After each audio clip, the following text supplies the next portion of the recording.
Hey y'all, it's Natalie for a Cherry on Top today, and I am doing more stamping. That's our focus for the whole month of September. And so I'm going to create this page in my Life Crafted Camping album. It's of our little pup, Belle. There's the album there, and it's like a traveler's size notebook. So I have some plain white cardstock, and I'm going to combine a stencil with my new stamp.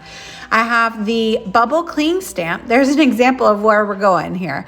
It's the Bubble Cling stamp by Tim Holtz that you recently saw me use on the A Cherry on Top channel. And I wanted to give you another way to use the stamp. So you saw me do some mixed media kind of background rainbow stamping over there. And this time I'm going to use it through a stencil. So first I'm using my Catherine Pooler blending brushes to use Distress Oxide tumbled glass and just really lightly run it through the stencil. Now I chose a stencil that has really big openings so that you'll be able to see the detail of my stamping. I'm using, this color is Spun Sugar. And I think I had a little bit of yellow on my brush because it ended up being peach, which actually worked perfectly with the colors in the collection I'm using. But just clean your brushes if you want a true color. You know me, I'm not precise about anything. So I kind of like blend them into one another, but I'm also not super precise about the blending because I'm going to cover it up with a stamp. So I have it mounted on the block it comes with, and I'm going to ink up just part of the stamp with the same color that I just went through used on the stencil. I am blurring out any rough edges from the edge of the stamp pad with my blending brush. And then I'm gonna stamp it down on the same color where I just went through the stencil. And I'm gonna use my stamping bug to get lots of pressure to make sure it goes through the stencil. But it doesn't really show up, and I'll tell you why. Because last time I was doing this process, I remembered that I like to spritz it. Distress oxides are activated by water, so I just give it the lightest of spritz, and that allows the ink to come off the stamp really well. And so you can kind of see all of that texture from the stamp went through the stencils in the same area that I had already blended, and it gave this really cool texture. And I'll show you up close when we are done. But Distress oxides, they get softer as they dry, and so when it dries, it's super beautiful. But it just is a really fun way to add texture to your ink blending. So I'm doing the same process here with the tumbled glass. I remembered to spritz it this time, but it didn't transfer as well as I wanted. So it's just, the stamp is so big, you do need to give quite a bit of pressure. Luckily, it wasn't too hard to line that stencil back up, but I made sure to ink it up really well, spritz it, and then I go in with a lot of additional pressure, just really making my stamping bug work for me there and just putting a lot of pressure there in the middle. You can see I went back for a third time.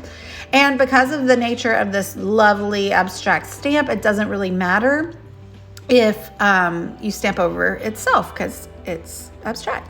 So there you can see the really cool texture we have going.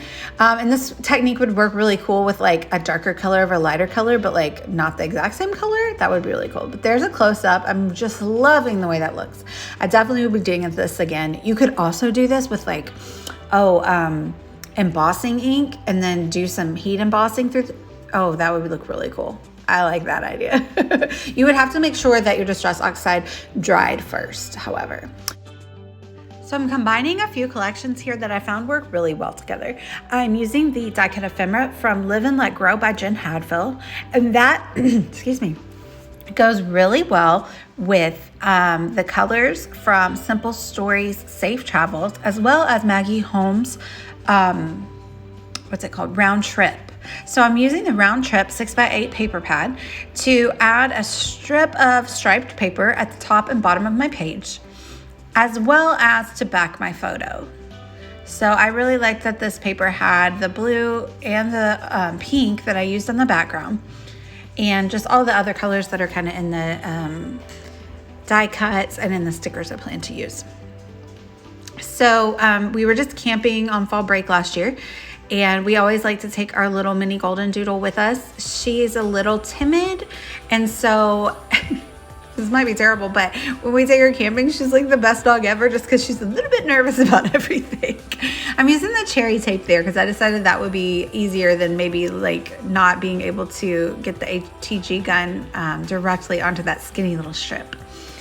But yeah, she's a good dog when we go camping. And so she was just like harnessed up and sitting on her little bed in front of the campfire, living life.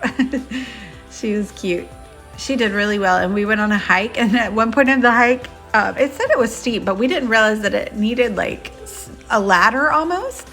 So my husband had to carry his dog up and down the ladder. But it was fine. She did a really great job. She's a little pup. She loves to be out in nature and exploring. So I just decided to add a little more stamping. I have these like camping themed stamps. So I chose a teepee or a tent and a campfire. So she's sitting in front of the campfire, and I stamped them in those colors. And I'm going to add those to the embellishment clusters. I fussy cut those out, and then I'm gonna add them to the little die cuts that I chose, which are the florals from the Jen Hadfield Live and Let Grow collection. I think that's what it's called. Let me see. Yeah, Live and Let Grow. I don't know why I was doubting myself. And then to finish off the clusters, I'm gonna go in with those Jen Hadfield puffy hearts. Oh my goodness, they're so cute. Look at them, you can see them over on the right. I need a million of those. They're so cute. And then I'm also going to add in a couple of puffy stickers from that Simple Stories Safe Travels kit. So I love that all of these collections go together so well. And they're all like travel themed or camping themed. So that's nice as well. Oh, I used some of the sticker book from Round Trip as well. So look at there.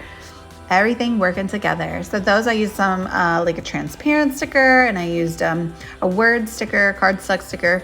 There was a couple of spaces in the stencil that left some white hexagons, so I decided to fill those in with some stickers as well.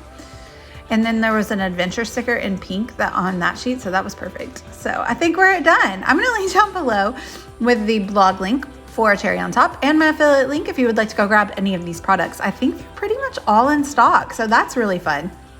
But I hope you were inspired. You can see all that great detail right there about the stamping. I hope you're inspired to try this technique. Let me know if you have any questions, and I'd love it if you'd like and subscribe. Bye, y'all.